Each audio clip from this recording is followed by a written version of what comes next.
ባላፊነት ላይ ያለ የሆነ ህዝብ አገልጋይ የድርሻችን ይወጣ ክቡር ነው ግብር ከፋ ንግድ ስራ ገቢ ማሳወቂያ ቅጽ ነው የምናየው ይሄንን የንግድ ስራ ገቢ ማሳወቂያ ቅጽ ማን ይሞላዋል ከሚለው እንጀምርና የደረጃ ሀ ግብር ከፋይ የሆኑት በሙሉ መሙላት ይጠበቅባቸዋል ሌላ ደግሞ የደረጃ ላይ ግብር ከፋዮች ሆነው ሂሳብ መዝገብ መያዝ ፈቃደኛ የሆኑት ነው የተፈቀደላቸው ከሆኑ የሙያ አገልግሎት ተብለው ከ1 እስከ 8 የተገለጹት በአዲሱ አዋጅ ላይ የተዘረዘሩት የሂሳብ ስራ ባለሙያ የጤና ባለሙያዎች የጥብቅና ባለሙያዎች እነዚህ ሁሉ ግብር ከፋዮች የሂሳብ መዝገብ መያዝ ስለሚገደዱ ይሄን የሂሳብ መዝገብ ይሞላሉ ማለት ነው ሌላ ደግሞ ለተጨማሪ እሴት ታክስ የተመዘገቡ ግብር ከፋዮችም በፈቃደኝነት የተመዘገቡ ግብር ከፋዮች ምን ያደርጋሉ ማለት ነው ይሄን ቅጽ ይሞላሉ ማለት ነው ይሄን ቅጽ ስንሞላ ከባለፈው አመታት ለየት የሚለው ምንድነው በእያንዳንዱ የንግድ ስራ መስክኗል ማለት ነው ስለዚህ እዚህ ላይ ብናስገባለን የንግድ ስራ ፍቃድ አንድ ቁጥር ሁለት ቁጥር ያልነው የንግድ ስራ ፍቃድ ቁጥሩ የሚሞላበት ይሆናል ማለት ነው ለምሳሌ ከትን ያስቀመጥነው ይሄን አንድ ቁጥር ሁለት ቁጥር ያልናቸው የንግድ ስራ ፍቃድ ካስገባን በኋላ ምን እናስገባለን የንግድ ስራ መስክ ኮድ እናስገባለን ባለ 5 አሃዝ የሆነውን ማለት ነው ባለ 5 አሃዝ የሆነውን የንግድ ስራ መስክ ኮድ እንጽፋለን ማለት ነው ከዛ ልክ ኮዱን ስንጽፈው ከታች ኢዚክ ዲስክሪፕሽኑ ይመጣል ማለት ነው ስለዚህ ግብር ከፋዩ ራሱ ነው የሚያስገባው የንግድ ስራ ፍቃድ ቁጥሩን ራሱ ነው የሚጽፈው የንግድ ስራ መስኩን ራሱ ነው የሚጽፈው ኢዚክ ዲስክሪፕሽኑንም ራሱ ነው የሚጽፈው ይሄ ሴክተር ቤዝድ የሆነ የኢንካም ስቴትመንት ማሳወቂያ ቅጻችን ይሆናል ማለት ነው አሁን የምናየው ምንድነው እስኪ ገቢ የምንላቸውን አርዕስቶች እናያቸዋለን ማለት ነው የታክስ ማሳወቂያ ቅጻችን ላይ ገቢ የምንላቸው አርዕስቶችን ዘርዝረናቸዋል በፊት ሴልስ ብለን 5 ቁጥር ላይ ነበረ አዘር ኢንካም ብለን 10 ቁጥር ላይ ነበረ 15 ቁጥር ላይ ቶታል ኢንካም ብለን ነበር ያስቀመጥነው እሱን ኢንካም አሁን ዘርዘር አድርገናል ለምንድነው ዘርዘር ማድረግ ያስፈልገው ሙሉን 5 ቁጥር ገቢና 10 ቁጥር አዘር ኢንካም ብለን 15 ቁጥር ላይ ሚኒመም ታክስ መሰዳት ስለሌለበት ማለት ነው አዋጁ ከሚኒመም ታክስ ነፃ ያደረጋቸው የገቢ አርዕስቶች ስላሉት ገቢዎች ምን ማድረግ አሰብነ ማለት ነው በተናጠል ለማድረግ ነው ተሞክሯል ማለት ነው ስለዚህ 5 ቁጥር ላይ በግብር አመቱ ከተከናወነ የዕቃ ሽያጭ አገልግሎት ተገኘ ኮሚሽን የማይከፈልበት ገቢ ነው ይሄ ማለት ነው የኮሚሽን ስራ የሚሰራ ሰው ኮሚሽን የሚያገኝበትን ገቢ እዚህ ላይ ጽፈም ማለት ነው ለምሳሌ አንድ ድርጅት እንውሰድ አንድ ድርጅት ውሃ ለምሳሌ ውሃ የሚያከፋፍል ድርጅት እንውሰድ ውሃ ያከፋፍላል አንዱ ሴክተሩ ነው ሌላው ሴክተሩ ደግሞ ምን ይሰራል ሌላ ጠቅላላ ንግድ ይሰራል ብለን እንውሰድ ስለዚህ ውሃ የሚያከፋፍል ድርጅት ከውሃ ስራ ብቻ የሚያገኘውን ገቢ 10 ቁጥር ላይ ይጽፋል ማለት ነው ከውሃ ኮሚሽን የሚሰላበት ስለሆነ ማለት ነው ውሃ ሲገዛ ከፋብሪካው ጋር ውል ካለው ምን ይላል በህግ ወይም በተዋዋዮች መካከል በተደረገ ውልና ዋጋቸው በመንግስት አካል በሚወሰን ወይም ቁጥጥር ከሚደረግባቸው ስራዎች የተገኘ ኮሚሽን የሚሰላበት ጠቅላላ ገቢ ይላል ስለዚህ ይሄ ሰው ያሁን ሴክተር 1 ላይ እንሂድና ሴክተር 1 ላይ 10 ቁጥር ላይ ምን እናስገባለታለን ውሃ የገዛበትን ውሃ ኮሚሽን የሚሰላበት እናስገባበታለን ማለት ነው ለምሳሌ 100 ሺህ ብር እንበል 10 ቁጥር ላይ 100 ሺህ ብር ብንል ይሄ 100 ሺህ ብር ምንድነው የድርጅቱ ገቢው ነው ግን የምንድን ገቢ ነው ኮሚሽን የሚሰላበት ስለሆነ ኮሚሽን የሚሰላበት ገቢ ከሆነ 100 ሺህ ብር ስንት ላይ እናስገባለን መስመር ቁጥር 10 ላይ እናስገባለን ማለት ነው ይህ ኮሚሽን ስንት ብር አገኘ ብንል ለምሳሌ 100 ብር አገኘ ብለን ብናስብ 100 ብሯን ስንት ላይ እናስገባታለን መስመር ቁጥር 15 ላይ እንጽፋታለን ማለት መስመር ቁጥር 15 ላይ ስንት እንላለን 100 ብር ከ100 ሺህ ብር የሚያገኘው ገቢ 100 ብር ነው ስለዚህ ባለፈው ባየነው መንገድ ማለት ነው ከዚህ 100 ብር ላይ ነው ሚኒመም ታክስ መንግስት እየጠየቀ ያለው ማለት ነው 100 ሺህ ብሩ ላይ ግን መንግስት የሚጠይቀው ምንድነው የተጣራ ወጪ ከወጣ በኋላ በተጣራ ገቢው ላይ ነው እንጂ የሚጠይቀው 2.5 አይጠየቅበትም ስለዚህ ይሄን ገቢ ለመለየት ነው የተጠቀምነው ማለት ነው ከዛ ይሄ ድርጅት ሌላ ገቢ የለውም እንበል በዚህ ሴክተር ሌላ ገቢ የለውም ጨረሰ ማለት ነው የገቢ አርዕስቱን እስከ ስንት ያለው ማለት ነው ከመስመር ቁጥር 5 እስከ መስመር ቁጥር 45 ያለውን ከመስመር ቁጥር 5 እስከ መስመር ቁጥር 45 ያለውን ገቢ ምን የለውም ማለት ነው ሌላ ገቢ የለውም እንበል ሴክተር 2 ሌላ ንግድ ስራ ፍቃድ አለው ሴክተር 2 ይባላል ምንድነው የሚሸጥ ይሄ ደግሞ ጠቅላላ ንግድ ነው የሚሸጥ ሌላ ንግድ ማለት ነው ሌላ ንግድ ሲሸጥ ሆቴል ሊኖረው ይችላል ምግብ ቤት ሊኖረው ይችላል ያገኘውን ገቢ ምን እንለዋለን 5 ቁጥር ላይ እንጽፍለታለን 5 ቁጥር ላይ 500 ሺህ ብር አሁን አገኘ እንበል ይሄ 500 ሺህ ብር ምን አይነት ገቢው ነው ኮሚሽን የሚሰላበት አይደለም የኮሚሽን ንግድ አይደለም ይሄ ማለት ነው ስለዚህ ምንድነው እናደርገው 500 ሺህ ብርን መስመር ቁጥር 5 እናስገባለን ስለዚህ የኮሚሽን ገቢ ስለሌለው 10 እና 15 ላይ አናስገባም ማለት ነው 20 ቁጥርም አናስገባም ማለት ምክንያቱም ምንድነው የኮሚሽን ንግድ ስለሌለው 25 ቁጥር ላይ ስንሄድ ከገቢ ግብር እፎይታ ከተሰጠው የተገኘ የንግድ ስራ ገቢ እፎይታ ካለው ከዚህ ስራው ላይ ማለት ነው ብር እናስገባለን ከሌለው አንሞላም ማለት ነው 30 ቁጥር ላይ ስንሄድ በሀገራት የሁለትዮሽ ወይም ሶስትዮሽ ስምምነት መሰረት ግብር የማይከፈልበት ገቢ አለ ይሄ ደግሞ ባይላተራል አግሪመንት ያላቸው ሀገራት ያገኙትን ገቢ የሚጽፉበት ነው ግብር እንዳያሰላበት አድርገናል ማለት ነው መስመር ቁጥር 35 ስንሄድ በህግ የተፈቀደና አማጫነተኛ ግብር የማይመለከተው ገቢ በኪሳራ ምክንያት ብለን ባለፈው በክፍል አንድ ያነሳ ነው ማለት ነው በኪሳራ ምክንያት ግብር የማይመለከታቸው ገቢዎች ካሉ እንደገና እነዚህ ኪሳራ ምንድናቸው ድርጅቱ በቃ ኪሳራ ላይ መሆኑን የሚያረጋግጥ ምን ብለናል ከፍርድ ቤት ማስረጃ ሲያመጣ ያላቸው ማለት ነው እነዚህ አይነት ገቢዎች ካሉት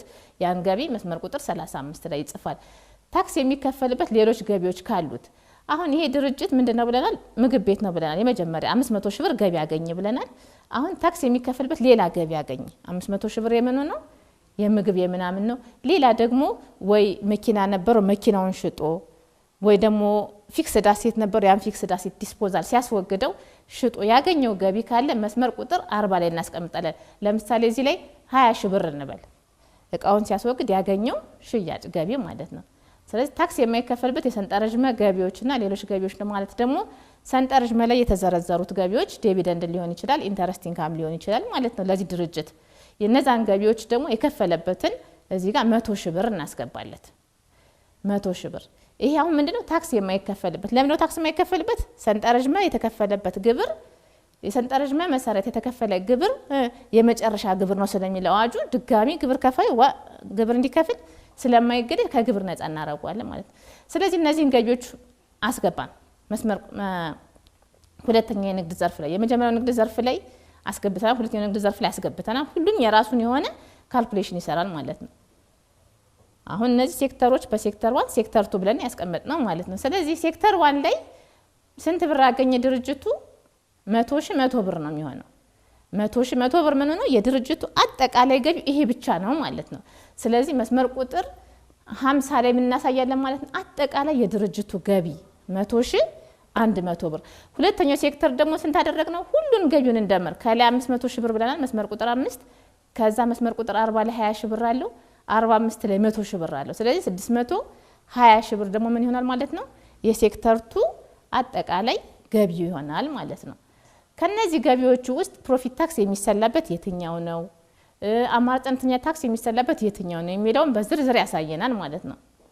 መስመር ቁጥር 55 ላይ ስትሄዱ የመጀመሪያው ንግድ ዘርፍ 100 ሺህ 100 ብር ያገኘው ሙሉ ለንግድ ትርፍ መሰረት ይሆናል ለምንድነው ከላይ 100 ሺህ ብሩ የኮሚሽን ስራ የሰራበት የተደረገ እዚህ ጋር በኋላ ምን ይሆናል ማለት ነው ኮስት ኦፍ ሴልስ ስለሚሆን ስለሚቀነስለት ማለት ነው 100 ሺህ ብሩን እንደ ገቢ ይዘውና ከዛ በኋላ ኮስት ኦፍ ሴልስ ስለሚያቀናንስ ሚኒመም ታክስ ግን ምንድነው የሚለው አዋጃችን ላይ ከጠቅላላ ሽያጩ ላይ ስለሚለን ሽያጯን ብቻ እንወስድና ሚኒመም ታክስ መስመር 60 ላይ ስንት አደረግና 100 ብር አደረግና ማለት ነው በሁለተኛው ሴክተር ሴናሪዮስ ደግሞ ስንሄድ 620 ሺህ አጠቃላይ ገቢ ያለው አልና 520 ሺህ ለንግድ ትርፍ ስሌት መሰረት ይሆናል አልና ስንት ብር ተቀንሷል 100 ሺህ ብር የትኛው 100 ሺህ ብር የተቀነሰችው በሰንጠረዥ መሰረት የተከፈለችው 100 ሺህ ብር መስመር ቁጥር 45 ላይ ያለ ይሆናል ማለት ነው ስለዚህ ያ 100 ሺህ ብር ቀንሰን ከ520 ሺህ ብሩ ላይ ግብር እናሰላለን ማለት ነው 100 ሺህ ብሩ ለምንድነው መጀመሪያ የመጨረሻ ግብሩን የከፈለ ስለሆነ ማለት ነው እሺ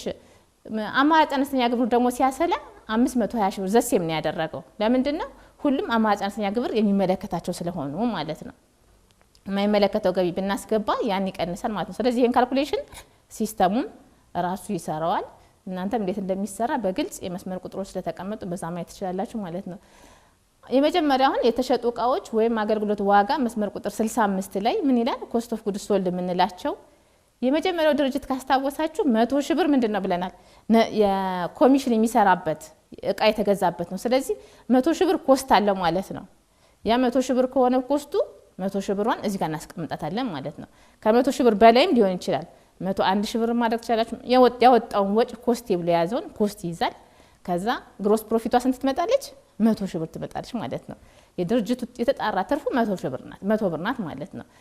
ሁለተኛው ሴክተር ላይ ስንሄድ ወጭ አለ ወይ ብለን ስናስብ ወጭ ለምሳሌ አሁን 20 ሺህ ብር ቢኖረው ወጭ ብለን እናስብ። የሁለተኛው ድርጅት ብዙ ወጭ የለበትም። ስለዚህ 20 ሺህ ብር ቢሆን ወጩ ኮስት ኦፍ ሴልሱ ማለት ነው ስንት ብር አተረፈ? 500 ሺህ ብር ያተርፋል ማለት ነው። ከዚህ በኋላ ምን እንቀንሳለን? ኤክስፔንሶችን እንቀንሳለን። ኤክስፔንሶቹ በፊት የነበረው የዲክላሬሽን ፎርማችን ላይ የነበረ ነው። ከነዚህ ወጪዎች ውስጥ አሁን ለምሳሌ የሰራተኛ ደሞዝ መስመር ቁጥር 80 ላይ 1000 ብር እንበል ምሳሌ ስለሆነ 1000 ብር መስመር ቁጥር 80 ላይ 1000 ብር። ሴክተር 2 ላይ ደግሞ የሰራተኛ ደሞዝ 300 ሺህ ብር እንበል። ስለዚህ አሁን ይሄ ድርጅት ወጪዎችን ከታች እየጨመረ ይሄዳል። እነዚህም በሙሉ ወጪዎችን መዘርዘር ይችላል ማለት ነው። እስከ መስመር ቁጥር እርጅና ቅናሽ መጨረሻ ላይ 130 135 140 እነዚያም ወጪዎች ናቸው 145 ድረስ። ስለዚህ እስከ 145 ድረስ ያለው መስመር ምንድናቸው ማለት ነው? የወጪ አርእስቶቻችን ይሆናሉ ማለት ነው። ወጪውን በዝርዝር የምናይበት ይሆናል ማለት ነው። የነዚህ ወጪዎች ድምር ጠቅላላ ወጪ ተብሎ መስመር ቁጥር ስንት ላይ ይቀመጣል? 150 ላይ ይቀመጣል። ስለዚህ የኮሚሽን ስራ የሚሰራው ድርጅት ወጩ የሰራተኛ ደሞዝ ብቻ ነው ያወጣ ሌላ ወጪ የለውም ብለን ብናስብ 1000 ብር ወይራስ ደግሞ የምግብ ቤቱ ደግሞ ሬስቶራንቱ ደግሞ 300 ሺህ ብር የሰራተኛ ደሞዝ አውጥቷል። ሌሎች ወጪዎችም ተደምረው 300 ሺህ ብር ነው ብንል ማለት ነው። መጨረሻ የምናደርጋለን ከገቢ ግብር እፎይታ ከተሰጠው የስራ መስክ ካለ የወጪዎች ዝርዝር የገቢ ግብር እፎይታ የተሰጠው የንግድ ስራ መስክ ወጪዎችን ከላይ እስከ መስመር 145 ድረስ ይጽፋል። የወጪዎችን አርእስት እስከ መስመር 145 ይጽፍና ከነዛ ውስጥ ደምሮ የእፎይታ የተሰጠውን ብቻ ይጽፋል። እፎይታ ካለው ማለት ነው። በዚህ ንግድ ስራ መስኩ ላይ እፎይታ ካለው እፎይታውን ብቻ ይጽፋል። ከሌለው አይጽፍም ማለት ነው። ስለዚህ ካለው እፎይታውን ይጽፋል፣ ከሌለው አይጽፍም። ከዛ ማን ጋር እንቀጥላለን? የተጣራ ትርፍ እንሄዳለን ማለት። የተጣራ ትርፍ ማለት ነው ግሮስ ፕሮፊት ማይነስ ቶታል ኤክስፔንሱ ማለት ነው። ስለዚህ የተጣራ ትርፋችን ሴክተር 1 ላይ ስንት ብር ብለናል? 100 ብር ብለናል። ሴክተር 1 ላይ 100 ብር ብለናል። ሴክተር 2 ላይ ስንት ብለናል? 500 ብር ግሮስ ፕሮፊት ይዘናል። ከዛ ውስጥ ኤክስፔንሶችን ቀንሳለን። ማንንም ማለት ነው መስመር ቁጥር 150 ማለት ነው። ስንቀንስ ስንት ብር አገኘን? የተጣራ ትርፍ ለሴክተር 1 900 ብር ኪሳራ ያሳያል። ለሴክተር 2 200 ሺህ ብር ትርፍ ያሳያል ማለት ነው። ስለዚህ ካለፈው የዞረ ኪሳራ ወዳለፈው ዘመናት የሚዞር ኪሳራ ባይኖረው ካለው 2-5 ዓመታት ተፈቅዶለታል አዋጁ እናቀናንስለታለን ማለት ነው። እዚህ ላይ ኪሳራ ካለው 2-5 ዓመታት ማዞር ይችላል ተብሏል። ስለዚህ በዛ እናዞርለታለን። አሁን የለውም ብለን እንነሳ። መስመር ቁጥር 175 ላይ ስንሄድ ግብር የሚከፈልበት የንግድ ስራ ገቢ 900 እና 200 900 ምንድናት? ኪሳራ ናት። ስለዚህ ትዞራለች ማለት ነው እሷ።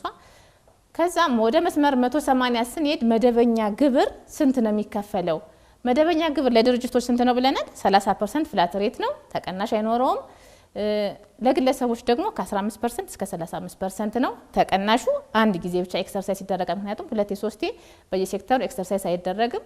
አንዱ ላይ የምናደርጋለን ከከፍተኛ ጀምሮ ወደ ታች ኤክሰርሳይዝ እንዲያደርግ ይደረጋል ማለት ነው። በሱ ልክ ነው አጀስት የተደረገው። ስለዚህ ተቀናሿን ስንቀንስ ምን እናደርጋለን ማለት ነው? በአንዷን ብቻ ተቀናሽ ነው ኤክሰርሳይዝ ማድረግ የሚችለው። ፍላት ሬት የሚጠቀሙት ግን ተቀናሽ የለውም 30% በፍላት ሬት ስራ ማለት ነው።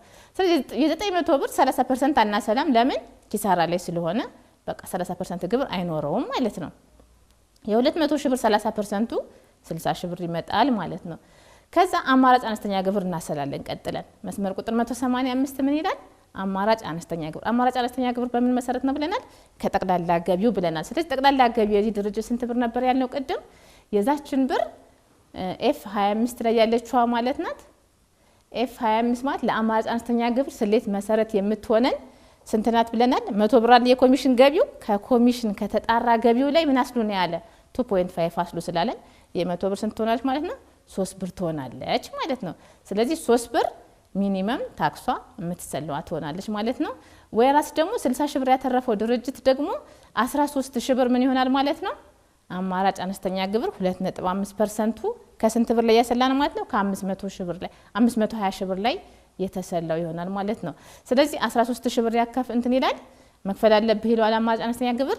60 ሺህ ብር ደግሞ በስታንዳርድ ሬቱ ወጪው ከተቀናነሰ በኋላ ማግኘት ማትረፍ ያለበት ያተረፈው ብር 60 ሺህ ብር ነው ይላል ማለት ነው። ከዛ አዋጁ ምን ይለናል?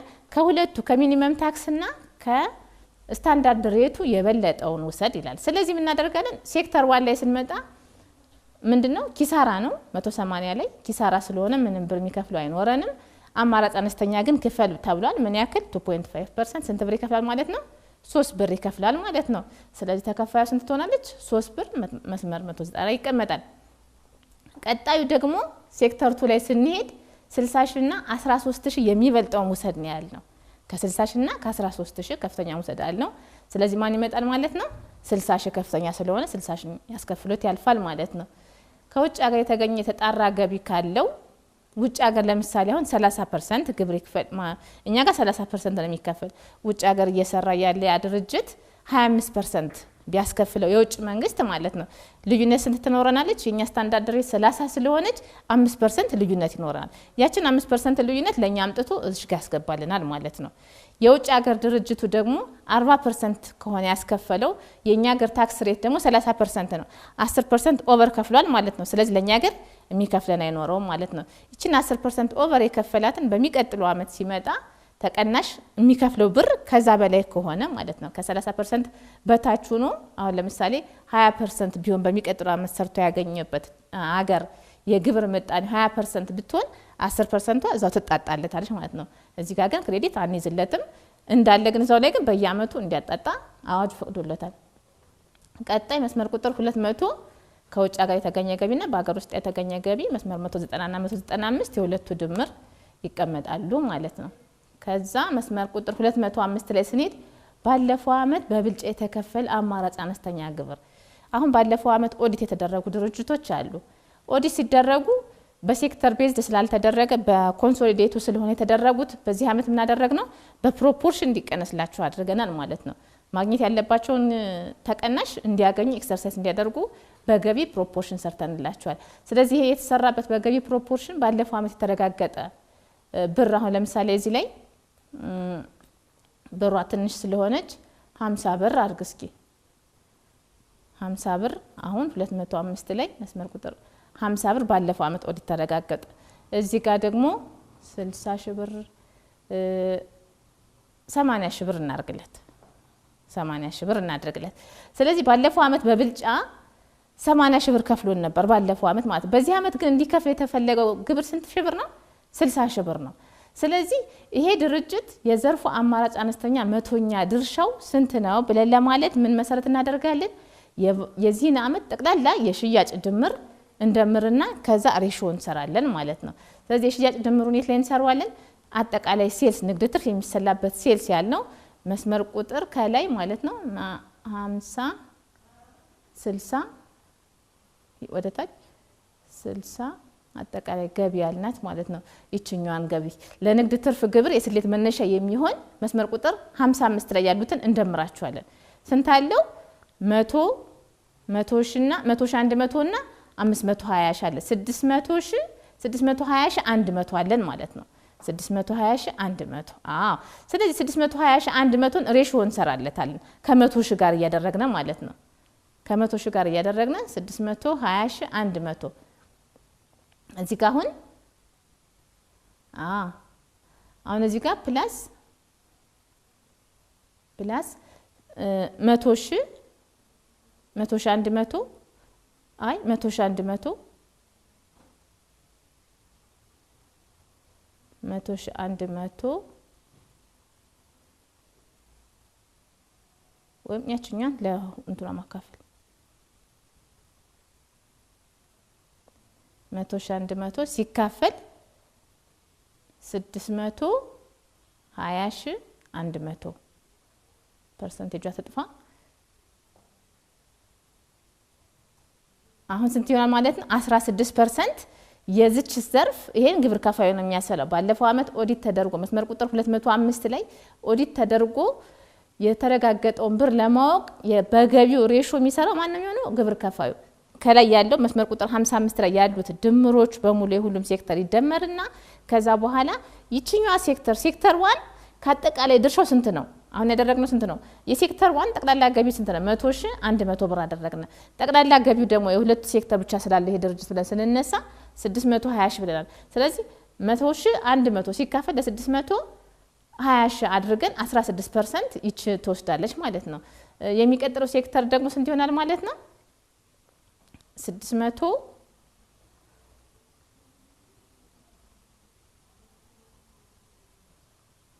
520 ሺህ ሲካፈል ለ600 20 100 ይሆናል ማለት ነው። ስንት ይሆናል ማለት ነው? 84%። ስለዚህ ይሄ ተደምሮ የ210 መስመር ተደምሮ ስንት ነው የሚሆን? ከ100% መብለጥ አይችልም ማለት ነው። ምክንያቱም ከገቢያችን አንፃር ነው ያነጻጸርናለት ያለን። ስለዚህ 100% መጣ ማለት ነው። ድምሩ የዚህን ያክል ምን ማድረግ እንችላለን ማለት ነው? በየሴክተሩ እናቀናንስለታለን። ባለፈው አመት ኦዲት ተደርጎ ሚኒመም ታክስ ሲከፍል ሚኒመም ታክሱ መክፈል ከሚገባው በላይ ነው ተብሎ ከተባለለት ማለት ነው። ይሄን ያክል ሬሾ አለው ማለት ነው። ስለዚህ አሁን ቀጣይ ምን ሄደው መስመር ቁጥር 215 ላይ ይሆናል። ካለፈው አመት እንዲዞ የተፈቀደ በሽያጭ መቶኛ መሰረት የዚህ ዘርፍ ድርሻ መጠን ስንት ነው ስንል የ50 16% 8 ብር ነው። የ80 ሺህ 84%ቱ 67 ሺህ 87 ብር ይመጣል ማለት ነው። ይሄ ከመጣልን በኋላ ይሄ ግብር ከፋይ 5 አመት እንዲያዞር ይፈቀድለታል ብሏል አዋጁ። ደግሞ ተጨማሪ ኪሳራ ስንት ጊዜ ያለው 2-5 አመታት ፈቅዶለታል። እንደገና ደግሞ በአማራጭ አነስተኛ ግብር ደግሞ ክፍያ ደግሞ የንግድ ትርፍ ላይ የሚቀነስ የገንዘብ መጠን መደበኛ ተመን ከአማራጭ አነስተኛ ሲበልጥ ይላል። መጀመሪያ ምን እናያለን? አማራጭ አነስተኛው ከመደበኛው በልጧል ወይ እንበልና እናወዳደር። ማን ማለት ነው መደበኛና አማራጭ አነስተኛ ማለት? መስመር ቁጥር 180 እና 185 እናወዳደራለን ማለት ነው። ሴክተር 1 ላይ ስንሄድ 180 እና 185 እናወዳደር። 180 0 ነው፣ 185 3 ብር ይላል። ስለዚህ ማን ይበልጣል? ሚኒመም ታክስ በለጠ። ሚኒመም ታክስ ከበለጠ ክሬዲቱ አይዞርም ይቆማል ማለት ነው። ሁለተኛው ሴክተር ላይ ስንሄድ 60 ሺህ ብር አለው፣ 13 ሺህ ብር ሚኒመም ታክስ አለ። ከሚኒመም ታክስ በላይ ያለችዋን ብር ምን እናደርግለታለን? እናዞርለታለን። ስለዚህ ከ60 ሺህ ብርና በ13 ሺህ ብር መካከል ያለችዋን ብር ምን እናደርግለታለን ማለት ነው? እናዞርለታለን። እስከ ስንት ድረስ? ከ13 ሺህ ብር ያላነሰ 13 ሺህን ይከፍልና ልዩነቷን ግን እናቀናንስለታለን ማለት ነው። ይሄ ግብር ከፋይ ምን ይመጣል ማለት ነው? 5 አመት እንዲያዞር ምን ፈቅድለት 47 ሺህ ብር ይኖረዋል ማለት ነው። 47 ሺህ ብር አለ። ከዛ በበጀት አመቱ በብልጫ የተከፈለ አማራጭ አነስተኛ ግብር ይሄ አቀናንሶ ማለፍ ብቻ ነው። ካረንት ይር ማት አበለብል በዚህ አመት ማት ምን ያክል ከፍሏል ነው። ሴክተር 1 ላይ 3 ብር ናት። ሴክተር 2 ላይ ስታንዳርድ ሬቱ ስለበለጠ 0 ይሆናል ማለት ነው። መስመር ቁጥር 230 ላይ ስንሄድ በበጀት አመቱ ያለ አማራጭ አነስተኛ ግብር ይላል። በበጀት አመቱ ያለ አማራጭ አነስተኛ ግብር ስንት ነው? 67086 ብር። እቺኛዋ ደግሞ 11 ብር። ማንና ማን ማለት ነው?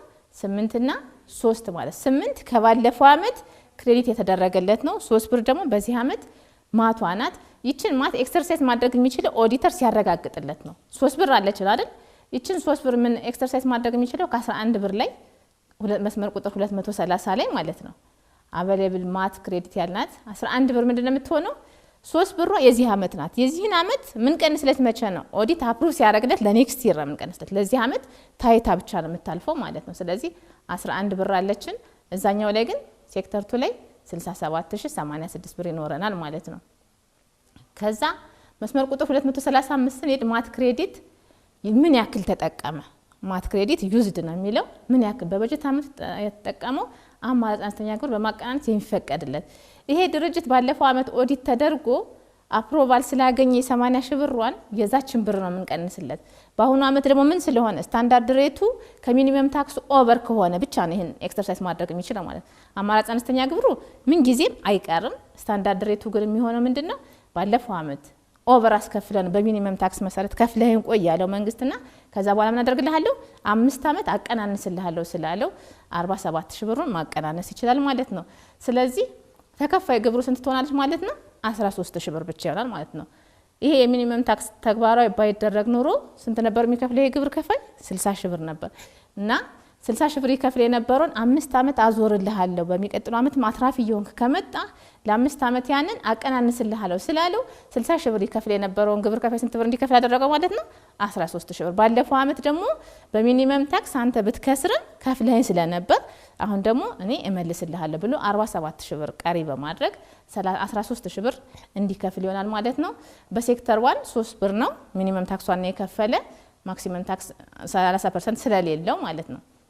ስለዚህ ይሄን ግብር ከፋይ 47000 ብር ባለፈው ስለከፈልከኝ አሁን እቀንስልሃለሁ ብሎ እንዲህ አይነት ሴናሪዮ ቢገጥም በዚህ መልኩ ይስተናገዳል ማለት ነው። 80000 ብር ባለፈው አመት የከፈለው ኦቨር ስለነበረው ማለት ነው 80000 ብር። መልካም ወደ መጨረሻ ላይ እንሂድና ይሄ ሴክተር ቤዝድ ዲክላሬሽን ፎርም ይሄን ይመስላል ማለት ነው። በቃ ይሄ ዛሬ ያየነው የጄኔራል እና የኮሚሽን ነው። ባንክንም ኢንሹራንስንም ማይኒንግንም ብታዩት ዘሴም እንደዚህ ነው የምትሰሩት።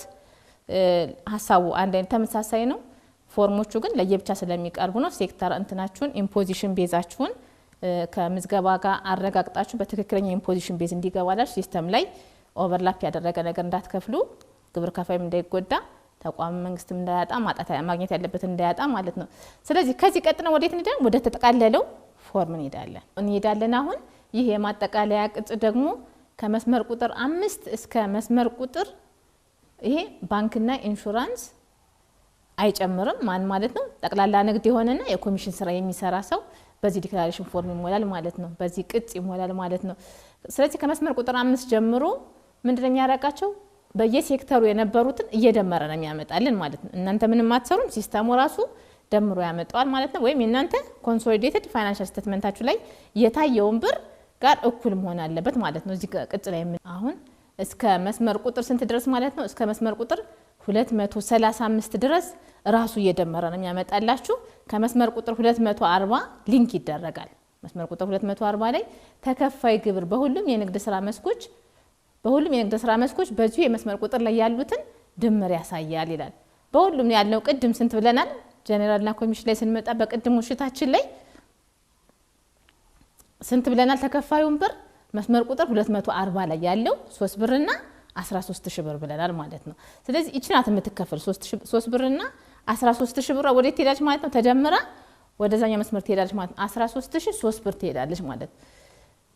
ስለዚህ እዚህ ጋር ስትመጡ መስመር ቁጥር 240 ላይ ተመሳሳይ መስመር ነው። 240 መስመር ቁጥር 240 እዚህ ላይ አሁን ድምሩ እናስቀምጣለን ማለት ነው። የማንና የማን የ13000 ብር በአንደኛው ሴክተር፣ በሁለተኛው ሴክተር ደግሞ 3 ብር 13000 3 ብር 13000 3 ብር እዚህ ላይ እናስቀምጣለን። ሲስተሙም ሊንክ ይደረጋል።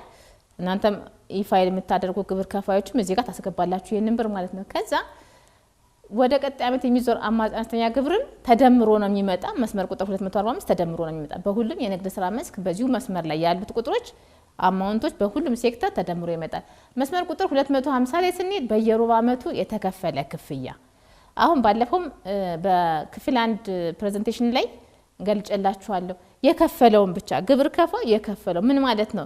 ለምሳሌ ኳርተር 1 ላይ 100,000 ብር መክፈል ተጠብቆበት ግብር ከፋዩ የ50,000 ብር ዊዝ ሆልዲንግ ያገር ውስጥ የ80,000 ብር የ50,000 ብር ዊዝ ሆልዲንግ ያገር ውስጥ 30,000 ብር ደግሞ ከውጭ ሀገር ቢኖረው 80,000 ብር ሆነ። ስንት ብር በልዩነት ይኖራል? 20,000 ብር ይኖራል። 20,000 ብሩን ከከፈለው እዚህ ከየከፈለው እንደምርለታለን። በሁለቱም ኳርተር በሶስቱም ኳርተር የከፈላቸውን ለምሳሌ የከፈለው 1,000 ብር ነው እንበል። ይሄ ግብር ከፋይ የከፈለው ስንት ብር ነው አለ?